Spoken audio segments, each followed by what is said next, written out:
Shri G ഒരു നിമിഷം ഒന്ന് തുടരും. ഞാൻ വി രാജേഷ് കൂടി ചേർന്നുണ്ട്, BJP നേതാവ്.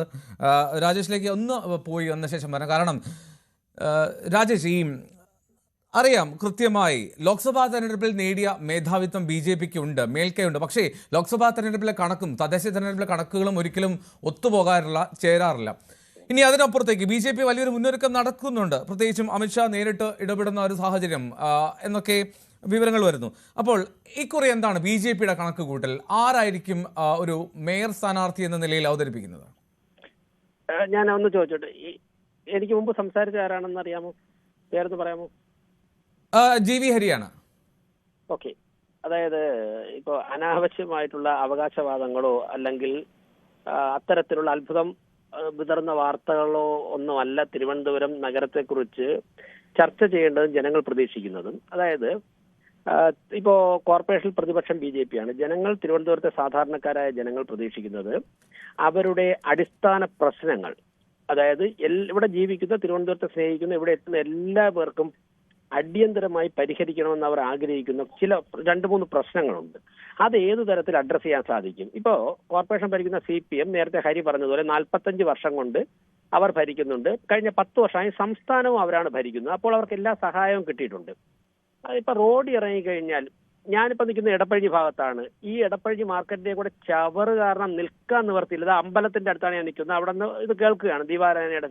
ഈ ഭാഗത്തൊക്കെ ചവറാണ്. തൊട്ടപ്പുറത്ത് പോയി കഴിഞ്ഞാൽ തെരുവ് നായ്ക്കൾ. അതോടൊപ്പം തന്നെ ഇപ്പോ ഒരു 10,000 കോടി രൂപ നമ്മുടെ തിരുവനന്തപുരം നഗരത്തിൽ ചെലവാക്കിയിട്ട് വെള്ളക്കെട്ട് പരിഹരിക്കാൻ വേണ്ടി ഇതിൽ കോടികൾ ഒഴുക്കി. എന്നിട്ടും തമ്പാനൂർ കഴിഞ്ഞ ആഴ്ച മഴ പെയ്തപ്പോ 1 മണിക്കൂർ പെയ്തപ്പോ മുട്ടൊപ്പം അല്ല, അരയ്ക്കൊപ്പം. ഇപ്പോ കഴക്കൂട്ടത്തുള്ള ഒരു ട്രാവൽസ് നടത്തുന്ന ഒരാൾ നേരിട്ട് പറഞ്ഞ 3.5 ലക്ഷം രൂപയായി എഞ്ചിനകത്ത് വെള്ളം കയറിയിട്ട്. ബസ് പോകുന്ന അതേ ഹൈറ്റില് ഈ ട്രാവലർ ഓടിച്ച് ഡ്രൈവർ അങ്ങ് പോയി. എഞ്ചിനകത്ത് വെള്ളം കയറി 3.5 ലക്ഷം രൂപയായി ഇപ്പൊ വർക്ക്ഷോപ്പിൽ കിടക്കുകയാണ്. അപ്പോ ഈ പ്രശ്നങ്ങൾ ആര് പരിഹരിക്കുമെന്നുള്ളതാണ് തിരുവനന്തപുരത്തെ ജനങ്ങൾ നോക്കുന്നത്, തിരുവനന്തപുരത്തെ സ്നേഹിക്കുന്നവർ നോക്കുന്നത്. നരേന്ദ്രമോദി ഗവൺമെന്റ് ഇപ്പൊ സ്മാർട്ട് സിറ്റി അങ്ങ് പറഞ്ഞല്ലോ, നരേന്ദ്രമോദി ഗവൺമെന്റ് ചെയ്യാൻ പറ്റുന്ന എല്ലാം ചെയ്തു. 1000 കോടി രൂപയാണ് അനുവദിച്ചത്, എല്ലാ സഹായവും ചെയ്തു. പക്ഷേ 45 വർഷം കൊണ്ട് മാലിന്യ പ്രശ്നം പരിഹരിക്കാൻ സാധിക്കാത്തവർ, ഇപ്പോ ഞാൻ നേരത്തെ പറഞ്ഞ നായയുടെ പ്രശ്നമായാലും വെള്ളപ്പൊക്കമായാലും പരിഹരിക്കാൻ സാധിക്കാത്ത ഒരു സംവിധാനത്തിന് ഇനിയും ഒരു 5 വർഷം കൂടി തലവെച്ചു കൊടുക്കാൻ തിരുവനന്തപുരത്തെ ജനങ്ങൾ, അതിപ്പോ കക്ഷി രാഷ്ട്രീയത്തിന് അതീതമായിട്ട് ജനങ്ങൾ നമ്മുടെ നഗരം നന്നാവണമെന്ന് ആഗ്രഹിക്കുന്നവർ ഏതു തരത്തിലാണ് ചിന്തിക്കുന്നത് നമുക്ക് തന്നെ ഊഹിക്കാം. പിന്നെ മറ്റൊന്ന് എനിക്ക് സൂചിപ്പിക്കാനുള്ളത്, നമ്മുടെ രാജ്യത്തെ എല്ലാ നഗരവും വളരെ പെട്ടെന്ന് മുന്നോട്ട് പോവുകയാണ്. ഇപ്പൊ ബാംഗ്ലൂർ ആയിക്കോട്ടെ, മൈസൂർ ആയിക്കോട്ടെ, ഇൻഡോർ ആയിക്കോട്ടെ, സൂററ്റ് ആയിക്കോട്ടെ, ചെന്നൈ ആയിക്കോട്ടെ, കൊൽക്കത്ത ആയിക്കോട്ടെ, ബാംഗ്ലൂർ ആയിക്കോട്ടെ, ദേശീയ തലത്തിൽ രാജ്യം വളരുന്നതനുസരിച്ച് മോസ്റ്റ് മോഡേൺ ടെക്നോളജി ഉപയോഗിച്ചുകൊണ്ട് അവരുടെ പ്രശ്നങ്ങളൊക്കെ പരിഹരിച്ച് അനന്തമായ സാധ്യതകൾ തേടി മുന്നോട്ട് പോവുകയാണ്. അപ്പോൾ നമ്മളിപ്പോഴും എന്താണ് ചെയ്യുന്നത്? നമ്മളിപ്പോഴും വേസ്റ്റ് എങ്ങനെയാണ് നിർമ്മാർജ്ജനം ചെയ്യുന്നതെന്ന് വെച്ചാൽ, നമ്മുടെ കോർപ്പറേഷൻ മേയറും ഭരണാധികാരികളും പറയും നമ്മൾ തൊട്ടപ്പുറത്തുള്ള പന്നിക്ക് കൊടുക്കുമെന്ന് പറയും. അങ്ങനെയല്ലേ പറയുന്നത്? മേയറുടെ കസേരയിൽ ഇരുന്നു കൊണ്ട് തിരുവനന്തപുരം കോർപ്പറേഷനിലെ വേസ്റ്റ് പന്നി ഫാമുകളിലാണ് അയക്കുന്നതെന്ന് 5 വർഷവും പറയുന്നത് കേട്ട ഒരു വ്യക്തിയാണ് ഞാൻ ചോദിക്കട്ടെ, കൃത്യമായിട്ട് ശാസ്ത്രീയമായ മാർഗങ്ങൾ ഉപയോഗിച്ചുകൊണ്ട് മാലിന്യ സംസ്കരണം നടത്താമെന്നുള്ള ടെക്നോളജി ഇരിക്കെ പന്നിക്ക് മാലിന്യം കൊടുക്കുന്നു എന്ന് പറയുന്ന 16-ാം നൂറ്റാണ്ടിലെ ഒരു സംസ്കാരം തിരുവനന്തപുരം പോലൊരു നഗരത്തിന് യോജിച്ചതാണോ? ഇപ്പോഴത്തെ ബഹുമാനപ്പെട്ട മന്ത്രി ശ്രീ ശിവൻകുട്ടി, അദ്ദേഹം മേയറായിരുന്നപ്പോൾ മുതൽ കോടിക്കണക്കിന് രൂപ ചെലവഴിച്ചുകൊണ്ട് നമ്മൾ പല രീതിയിലും പരീക്ഷിച്ചില്ല. അപ്പോൾ കൃത്യമായ കാഴ്ചപ്പാടില്ല, ആസൂത്രണമില്ല. നാട് വളരുന്നതനുസരിച്ച്, ടെക്നോളജി വളരുന്നതനുസരിച്ച് ഇവരുടെ മനസ്സ് പോകുന്നില്ല. അതിനപ്പുറം ഇപ്പോ അഴിമതി. നേരത്തെ സംസാരിച്ചുകൊണ്ടിരുന്ന വ്യക്തി തന്നെ പറഞ്ഞത് എന്താണ്? ഞാനും നിങ്ങളും ഒക്കെ തിരുവനന്തപുരവും കേരളവും ഫേസ് ചെയ്യാൻ പോകുന്ന അടുത്തൊരു പ്രശ്നമാണ് സ്മാർട്ട് സിറ്റി റോഡുകൾ. സ്മാർട്ട് സിറ്റി റോഡുകൾ നിർമ്മിക്കുമ്പോൾ അതിൽ മാൻഡേറ്ററി ആണ് ഡക്റ്റുകൾ നിർമ്മിക്കണം അതിന്റെ സൈഡിൽ. കാരണം എന്താണ്? കേബിള്, വാട്ടർ കണക്ഷനുള്ള കേബിളും അതുപോലെ തന്നെ നെറ്റ്വർക്ക് കേബിളുകൾ, ഇലക്ട്രിക് കേബിളുകളൊക്കെ തന്നെ റോഡിന് അടിയോടിലൂടെ പോകുമ്പോഴാണല്ലോ അതിന് കംപ്ലൈന്റ് വരുമ്പോൾ എപ്പോഴും വെട്ടിപ്പൊളിക്കുന്നത്. അപ്പൊ ഡക്റ്റുകൾ ഉണ്ടെങ്കിൽ ഡക്റ്റുകളുടെ അതിനുവേണ്ടിയാണ് 1000 കോടി രൂപ കൊടുത്തത്. നഗരത്തിലെ ഹൃദയഭാഗത്തോട് കടന്നു പോകുന്ന 9 വാർഡുകളുടെ റോഡുകളുടെ സൈഡിൽ ഡക്റ്റ് നിർമ്മിച്ച് അതിലൂടെ കേബിളുകൾ പോയാൽ നമുക്ക് ഒരിക്കലും റോഡ് കുഴിക്കാൻ 25-30 വർഷം റോഡുകൾ അതുപോലെ തന്നെ. ഇവരെന്താണ് ചെയ്തത്? സ്മാർട്ട് സിറ്റി പദ്ധതി പ്രകാരം റോഡുകളിൽ ഡക്റ്റുകൾ കുഴിക്കുന്നുണ്ടല്ലോ ശ്രീ രാജേഷ്. അല്ലല്ല, ഡക്റ്റുകൾ അങ്ങനെ ഡക്റ്റ് ഉണ്ടെന്നുണ്ടെങ്കിൽ എന്തിനാ ഇപ്പൊ നോർക്ക റൂട്ട്സിന്റെ അവിടുത്തെ റോഡ് വെട്ടിപ്പൊളിക്കുന്നത്? അതെന്തിനാ വീണ്ടും ഈസ്റ്റ് പോർട്ടിലെ റോഡ് വെട്ടിപ്പൊളിക്കുന്നത്? പത്രങ്ങളൊക്കെ എത്ര ദിവസം കൊണ്ട് വാർത്ത എഴുതുകയാണ്. അപ്പൊ ഇവര് ഡക്റ്റുകൾ പൂർണ്ണമായിട്ടും കൃത്യതയോടെ നിർമ്മിക്കാതെ അടിയിലൂടെ തന്നെ കേബിൾ ഇട്ടതുകൊണ്ടാണ് വീണ്ടും വീണ്ടും കേബിളുകൾ പറപറ പൊട്ടിക്കൊണ്ടിരിക്കുകയാണ്. അപ്പോൾ സംഭവിക്കുന്നത് എന്താണ്? ഒരു റോഡിൽ 10 സ്ഥലത്ത് വെട്ടിപ്പൊളിക്കുമ്പോൾ തിരിച്ച് ചെയ്യുന്ന സ്മാർട്ട് സിറ്റി ക്വാളിറ്റിയുള്ള ടാറിംഗ് അല്ല, PWD ടാറിംഗ്. അപ്പോൾ പഴയ ലോക്കൽ റോഡിന്റെ അവസ്ഥയിലേക്ക്. അപ്പൊ ഈ ഡക്റ്റുകൾ നിർമ്മിക്കാത്തതുകൊണ്ട് കോടിക്കണക്കിന് രൂപ അവർക്ക് അഴിമതിയിലൂടെ കോൺട്രാക്ടർമാർക്കും ഭരണാധികാരികൾക്കും നേടിയെടുക്കാൻ സാധിച്ചു എന്നുള്ളതാണ്. മറ്റൊന്ന്, കഴിഞ്ഞ ഒരാഴ്ചയായി തുടർച്ചയായി പത്രങ്ങളിൽ നിന്നൊരു വാർത്തയുണ്ട്. 2023-24 സാമ്പത്തിക വർഷം 1187 പ്രോജക്റ്റുകളാണ് തിരുവനന്തപുരം കോർപ്പറേഷൻ അംഗീകരിച്ചത്, കൗൺസിൽ അംഗീകരിച്ചത്. അതിൽ 187 പ്രോജക്റ്റുകൾ മാത്രമേ 100% പണവും വിനിയോഗിച്ചുകൊണ്ട് ചെലവാക്കിയിട്ടുള്ളൂ. ബാക്കി എല്ലാ വർക്കും സ്പിൽ ഓവറായി അടുത്ത വർഷത്തേക്ക് പോയി. അതുകൊണ്ട് എന്താ സംഭവിച്ചിട്ടുള്ളത്? ഈ നമ്മുടെ ഉള്ളിലേക്കുള്ള റോഡുകളൊക്കെ തന്നെ പൊട്ടിപ്പൊളിഞ്ഞു കിടക്കുകയാണ്. 1187 പദ്ധതികൾ അനുവദിച്ചതിൽ 1000 പദ്ധതികളും നടപ്പിലാക്കാൻ പറ്റില്ല. എന്തുകൊണ്ടാണ് നടപ്പിലാക്കാൻ പറ്റാത്തത്? ഉദ്യോഗസ്ഥന്മാർ കോൺട്രാക്ടർമാർ വരുമ്പോൾ വലിയ തുക കൈക്കൂലി ചോദിക്കും. അപ്പോഴേക്കും കോൺട്രാക്ടർമാർ ഈ വർക്ക് ഇട്ടിട്ട് പോകും.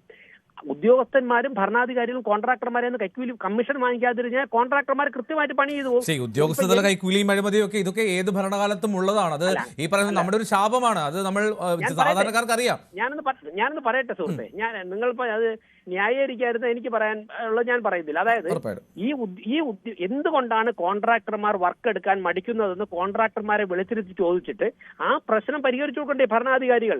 അതിൽ ഏതെങ്കിലും ഉദ്യോഗസ്ഥന്മാർ വർക്ക് എടുക്കാൻ വേണ്ടി അവരെ മനമടിപ്പിക്കുന്ന തരത്തിൽ കമ്മീഷനാണ് ചോദിക്കുന്നതെങ്കിൽ ഈ മേയറും ഡെപ്യൂട്ടി മേയർ ഇവരുടെ ജോലി എന്താണ്?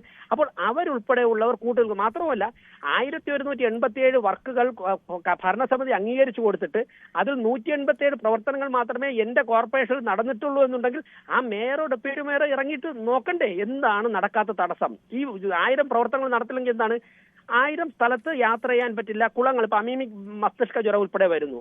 നിങ്ങൾ നമ്മുടെ കുളങ്ങളിലേക്ക് ഒന്ന് യാത്ര ചെയ്ത് നോക്കൂ. കോർപ്പറേഷനിലെ ഏതെങ്കിലും ഒരു കുളം 100 കണക്ക്, എന്റെ വാർഡിൽ മാത്രം 5 6 കുളങ്ങളുണ്ട്. ഞാൻ എത്ര പ്രോജക്ട് സമർപ്പിച്ചു, കൃത്യമായിട്ട് പണം തരുന്നില്ല കുളങ്ങൾ വൃത്തിയാക്കാൻ വേണ്ടി. അപ്പോൾ ഇങ്ങനെയുള്ള വലിയൊരു പ്രതിസന്ധി നമ്മുടെ നാട് നേരിടുന്നുണ്ട്. മറ്റൊന്ന്, ഞങ്ങൾ നടത്തിയ 2 സമരങ്ങളുണ്ട്. ഒരു സമരം ഞങ്ങൾ 30 ദിവസം സ്ത്രീകൾ ഉൾപ്പെടെയുള്ളവർ കോർപ്പറേഷൻ ഹാളിന് ഉള്ളിൽ കിടന്നുകൊണ്ട് 9 ദിവസം ഉപവാസം കിടന്നുകൊണ്ട് നടത്തിയ സമരമുണ്ട് 2021. എന്തായിരുന്നു? സാധാരണക്കാരായ ജനങ്ങൾ അടയ്ക്കുന്ന നികുതി കോർപ്പറേഷനിൽ ചെല്ലുന്നില്ല. നികുതി ഉദ്യോഗസ്ഥന്മാർ വ്യാജ റെസീപ്റ്റ് അടിച്ചു കൊടുത്തിട്ട് ഉദ്യോഗസ്ഥന്മാരും ഭരണാധികാരികളും CPM നേതാക്കന്മാരും കൂടി തട്ടിയെടുക്കുന്നു. ആദ്യമൊന്നും ഗവൺമെന്റ് ഞങ്ങളുടെ സമരത്തെ മൈൻഡ് ചെയ്തില്ല. പക്ഷേ മാധ്യമങ്ങളും പൊതുസമൂഹങ്ങളും സമരത്തിനൊപ്പമാണെന്ന് മനസ്സിലായിട്ട് ഒടുവിൽ ശാന്തി എന്ന ഇടതുപക്ഷ യൂണിയന്റെ സംസ്ഥാന നേതാവ്, നിയമം സോണൽ സൂപ്രണ്ട് ശാന്തി 32 ലക്ഷം രൂപ ശാന്തിയുടെ നേതൃത്വത്തിൽ കട്ടെടുത്തായിട്ട് കണ്ടിട്ട് അവരെ സസ്പെൻഡ് ചെയ്ത് അറസ്റ്റ് ചെയ്ത് റിമാൻഡ് ചെയ്യേണ്ടി വന്നില്ലേ? ആ സമരത്തിന് മുൻപിൽ ഗവൺമെന്റ് സറണ്ടർ ആയില്ലേ? എന്തുകൊണ്ടാണ്? നിങ്ങൾക്കൊന്ന് ആലോചിച്ച് നോക്ക്. സാധാരണക്കാരൻ നികുതി കൊടുക്കുന്ന പൈസ വാങ്ങിയിട്ട് സ്വന്തം ചെലവിൽ കൊണ്ടിട്ട് കോർപ്പറേഷന്റെ വ്യാജ റെസീപ്റ്റ് അടിച്ചു കൊടുക്കുന്നത് 40-45 വർഷമായിട്ടും ഭരണാധികാരികൾ അറിഞ്ഞില്ല എന്ന് പറഞ്ഞാൽ ഇത് ഒറ്റപ്പെട്ട സംഭവമല്ല, ബോധപൂർവമായി ഉണ്ടാകും. മറ്റൊന്ന്, മേയറും ഒരു സ്റ്റാൻഡിംഗ് കമ്മിറ്റി ചെയർമാനും CPMന്റെ ജില്ലാ സെക്രട്ടറിക്ക് താൽക്കാലിക തൊഴിലവസരങ്ങളുണ്ട്, പാർട്ടിയുടെ പ്രയോറിറ്റി ലിസ്റ്റ് ആണെന്ന് പറഞ്ഞിട്ട് ലെറ്റർ അയച്ചു. ഒടുവിൽ സമരം കടുത്തപ്പോഴേക്ക് ആ സ്റ്റാൻഡിംഗ് കമ്മിറ്റി ചെയർമാന് രാജിവെച്ച് പുറത്തു പോകേണ്ടി വന്നില്ലേ? അപ്പോൾ അതിലെന്താ സംഭവിക്കുന്നത്? 1300 താൽക്കാലിക ജീവനക്കാരാണ് ഈ കോർപ്പറേഷനിലുള്ളത്. അതിൽ 99% CPMന്റെ മുഴുവൻ സമയം പാർട്ടി പ്രവർത്തകരാണ്. പാർട്ടി ലിസ്റ്റ് കൊടുത്താണ് അവരെടുക്കുന്നത്. എന്താണ്? ഇവരാണ് പുല്ല് വെട്ടാൻ പോകേണ്ടത് റോഡ് സൈഡിലെ, ഇവരാണ് നായ പിടിക്കാൻ പോകേണ്ടത്, ഇവരാണ് മാലിന്യം മാറ്റാൻ പോകേണ്ടത്. ഇവരൊക്കെ തന്നെ പാർട്ടി കൊടുത്ത ലിസ്റ്റ് ആയതുകൊണ്ട് രാവിലെ വന്ന് ഒപ്പിട്ടിട്ട് പാർട്ടി പ്രവർത്തകർ ഒരൊറ്റ ഉദ്യോഗസ്ഥന് ഇവരെ നിയന്ത്രിക്കാൻ സാധിക്കില്ല. ഞാൻ ചോദിക്കുന്നു, അതുകൊണ്ടാണ് കൗൺസിൽ ഞങ്ങളെയൊക്കെ വിളിച്ച ആൾക്കാർ തെരുവിലെ പുല്ല് വെട്ടണമെന്ന് പറയുമ്പോൾ ഞങ്ങൾ പറഞ്ഞ ഇവർ പോകണ്ടേ? അപ്പോൾ ഇങ്ങനെയുള്ള 45 വർഷത്തെ ഒരു സിസ്റ്റം മാറണം. സാധാരണക്കാരായ ജനങ്ങൾക്ക് നന്നായി. അപ്പോൾ ഞാൻ കാര്യം ചോദിക്കട്ടെ, ഇത്രമാത്രം ആരോപണങ്ങൾ, ഇത്രമാത്രം അഴിമതി കഥകളൊക്കെ ഈ ഭരണത്തിനെതിരെ ഉണ്ട് എന്ന് ജനങ്ങൾ പറയട്ടെ. ഓക്കെ, അപ്പോഴും BJP ഇത് ഉന്നയിക്കുന്നുണ്ട്, കോൺഗ്രസും ഉന്നയിക്കുന്നുണ്ട്. എങ്കിൽ പോലും BJP നേരിടുന്ന ഒരു പ്രശ്നം, ഇത് സ്വാഭാവിക സംശയം ചോദിക്കട്ടെ, ഇത്രമാത്രം സ്വാധീനമുള്ള ഈ തിരുവനന്തപുരം നഗരസഭയിൽ ഈ ബൈ ഇലക്ഷൻ വന്നപ്പോൾ എങ്ങനെ കയ്യിലിരുന്ന സീറ്റ് നഷ്ടപ്പെടുന്ന സാഹചര്യം ഉണ്ടായി? അല്ല, ബൈ ഇലക്ഷന്റെ ഒക്കെ സാഹചര്യത്തെ കുറിച്ച് ഞാൻ പറയണ്ടല്ലോ. വോട്ടർ പട്ടികയെ കുറിച്ച് പറഞ്ഞാൽ വേറെ വിഷയമാണ്. നിങ്ങൾ അന്വേഷിച്ച് നോക്ക്. വെള്ളാർ വാർഡില് വോട്ട് ചേർത്തപ്പോഴേക്കും തിരുവല്ല സോണൽ ഓഫീസിൽ നടന്ന സംഘർഷവും സമരങ്ങളും അതിനിടയ്ക്ക് ചേർത്ത കള്ളവോട്ടുകളും ഇപ്പൊ ഞാൻ നിങ്ങളുടെ പറയുന്നത് മാധ്യമങ്ങൾക്കിടകൂടി തിരുത്താമോ? ഇന്ന് ഈ ചർച്ച കഴിഞ്ഞ് നിങ്ങളുടെ ഒരു റിപ്പോർട്ടർ എന്റെ അടുത്തോട്ട് വിട്ടാൽ തിരുവനന്തപുരം കോർപ്പറേഷനിലെ 36,000 ഡബിൾ വോട്ടിന്റെ ലിസ്റ്റ് ഞാൻ കൊടുക്കുക. ഞാനിപ്പോ ശാസ്ത്രങ്ങൾ തീർപ്പുണ്ട്. ആരെങ്കിലും ഒരാളിനെ അയച്ചാൽ പെൻ ഡ്രൈവിൽ ഞാൻ കൊടുക്കാം, നിങ്ങൾക്ക് പ്രസിദ്ധീകരിക്കാമോ? സോറി, എന്താണ് സംശയം? എന്താ സംശയം? പ്രസിദ്ധീകരിക്കാമോ? ഒന്ന് വിട്ടേരെ, ഒന്ന് ആ ഡാനിനെ ആരെങ്കിലും ഒന്ന് ഇങ്ങോട്ട് വിട്ടേരെ, വിനോദിനെ ആരെങ്കിലും. ഡാൻ ലൈവിലുണ്ട്, ഡാൻ കേൾക്കുന്നുണ്ട്.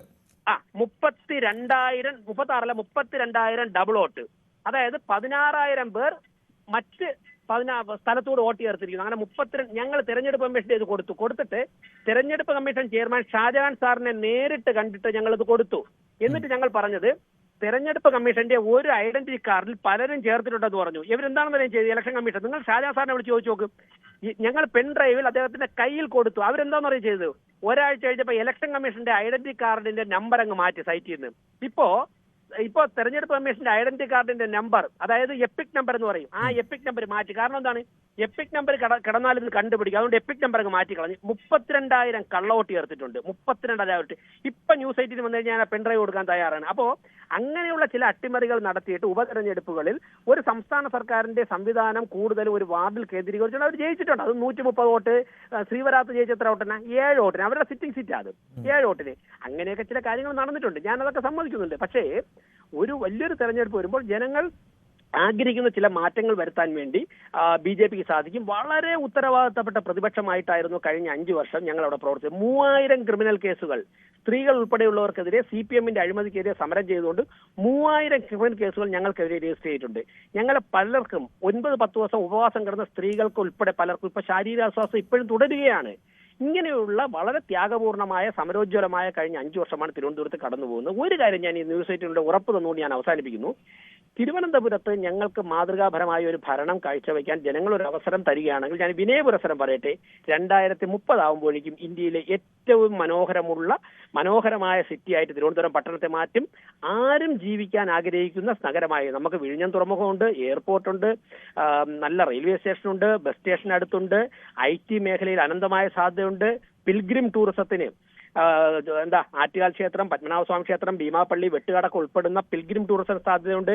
ശ്രീചിത്ര മെഡിക്കൽ സെന്ററും Rajeev Gandhi centre for biotechnology RCC ഉൾപ്പെടെ ഉണ്ട്. മെഡിക്കൽ ടൂറിസത്തിന് അനന്തമായ സാധ്യതകളുണ്ട്. ഇതിന്റെയൊക്കെ ഒരു ഹബ്ബാക്കി മാറ്റാൻ സാധിക്കും. ഏറ്റവും കൂടുതൽ ഇൻകം വരുന്ന മനോഹരമായ സിറ്റി ആയിട്ട് ഞങ്ങൾക്ക് മാറ്റാൻ സാധിക്കും. ശരി, ഒറ്റയ്ക്കൊരു കാര്യം കൂടി മാത്രം ചോദിച്ചു വിടാം, മത്സരിക്കും എത്തണം? അല്ല, ഞങ്ങൾക്ക് സ്ഥാനാർത്ഥികൾ, നല്ല സ്ഥാനാർത്ഥികൾ ഉണ്ടാവും. ആരൊക്കെ മത്സരിക്കണം? ഞങ്ങളുടെ അതൊക്കെ അല്ലല്ല, പാർട്ടിയാണ്. എല്ലാം പാർട്ടി പറയും. പാർട്ടി സംസ്ഥാന അധ്യക്ഷനോ ജില്ലാ അധ്യക്ഷനൊക്കെ പറയും. സ്ഥാനാർത്ഥി ഞങ്ങൾ തുടങ്ങിയിട്ടേ ഉള്ളൂ. എന്തായാലും ഞങ്ങൾക്ക് ജനങ്ങളൊരു അവസരം തന്നോ ഞങ്ങൾ നന്നായിട്ട് ആത്മാർത്ഥമായിട്ട് ആഗ്രഹിക്കുന്നു. Thank you so much. VV രാജേഷാണ് BJP നേതാവ് പ്രതികരിച്ചെന്നാണെങ്കിലും